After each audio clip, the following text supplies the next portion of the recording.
In this video, I'm going to show you how I lost $180,000 in annual revenue by giving accurate pricing to our customers.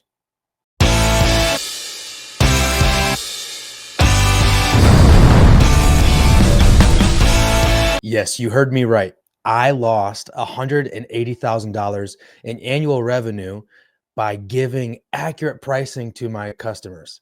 How did this happen? Well, man, that's a great question. So, we went to this conference in Seattle called Blue Collar Summit, hosted by Mike Andes.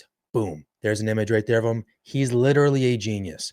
And he reshaped my mind and my opinions on instant pricing. So much so where I had a coaching client, and yes, you're going to see on top of the screen that my URL for coaching is there. I help companies scale past 500,000 in annual revenue. But I had a coaching client ask me, Sam, should I do instant pricing? And I said, I'm not like super committed to saying yes to you because of these certain issues, basically being the accurate pricing. You're giving up that variable with instant pricing. We go to this conference and Mike Andes completely shattered that viewpoint of mine and completely reshifted how I think about instant pricing. So let's jump right into it. And by the way, I'm not taking full credit on any of this information. This was presented to us by Mike Andes, and this was my perception and my takeaway from it. So I'm not that smart. I just listen to smart people. All right. So how we were doing things is we would have dialed in pricing based on a price matrix that was pulled from the variable of square feet. So for every 500 square feet, after our minimum property size of 4,000 square feet, there was a price increase. For every 500 square feet, we would raise the prices by X dollars. And we would also increase our budgeted hours by X budgeted hours based on how big the property was. And so by doing that, within roughly 500 square feet, we gave the customer relatively accurate pricing. And so we can see here, and this is not our hourly rate, but what we can see here is $80 was the average effective hourly rate that we would get in this example by giving accurate pricing with the price matrix. Now, what Mike showed us is that with instant pricing, it is true that you are going to have less consistency with accurate pricing. And that was my biggest concern. This is what it would look like because instead of having every 500 square feet dialed in, you're now only giving somebody that's on your lead form 4 options: small, medium, large, and extra large. How you define small through extra large is up to each individual company, but it holds true that you're only giving them 4 options. Therefore, you're going to have drastically inaccurate pricing. But the thing that matters is that the average hourly rate is still the same. This is what Mike told us at the conference. Now, what he brought up next completely changed my mind about instant pricing. The goal here is all of these customers that have selected the wrong property size where it benefits us as the company, you're never going to touch them. You're going to leave their pricing just how it is. But after proving your value to the customers over a few month span, the people that had inaccurate pricing that was negative to us as the company, we would raise those rates and bring them up to the average hourly rate, making sure that they had accurate pricing. This is where I took a lot away from it. By doing that, you got everybody that was lower now to the accurate pricing. Mike kind of left it there. And so this was my takeaway at that point. If we bring everybody up to the accurate pricing, then we no longer have the same average effective hourly rate. In fact, you would have a higher effective hourly rate because now you have a new average. So since we brought everybody up that was had a lower hourly rate to our goal or target effective hourly rate and did not touch everybody who had a higher effective hourly rate, our now effective hourly rate in this example is $90.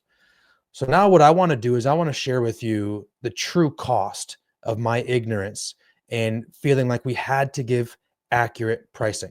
Now we have certain different QR codes that we've used for door hangers and our trucks, etc. And so over the span, and I gave these screenshots just so people don't think I'm just pulling numbers out of my butt.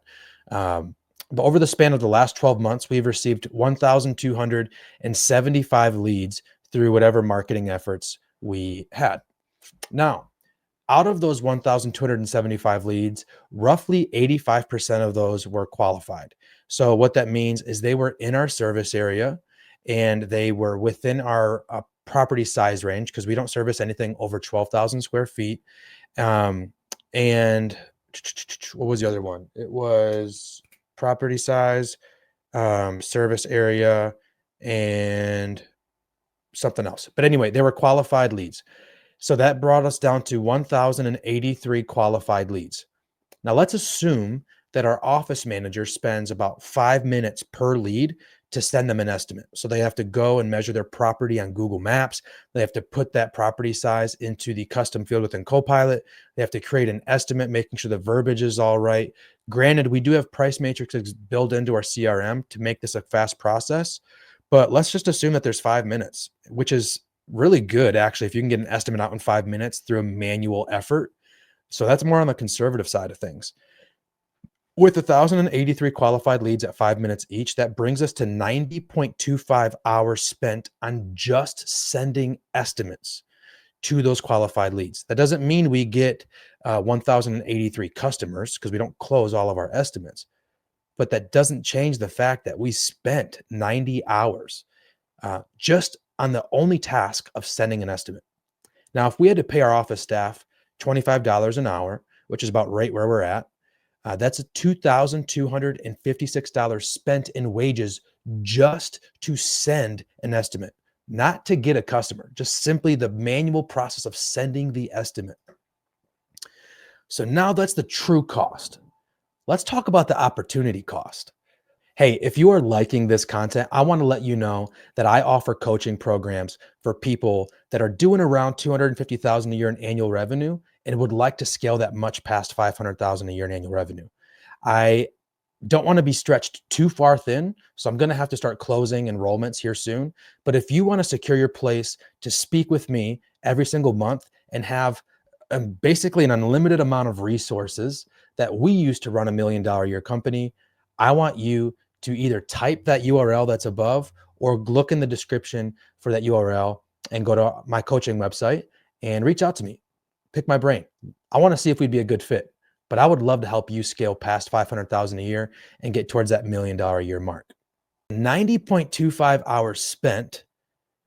If we change that from sending the estimates to now only focusing on follow-up sales calls, I would feel comfortable in the fact that a safe assumption is one closed customer per hour in those 90 hours spent focusing on follow-up sales calls. So that's 90 new clients that we can get.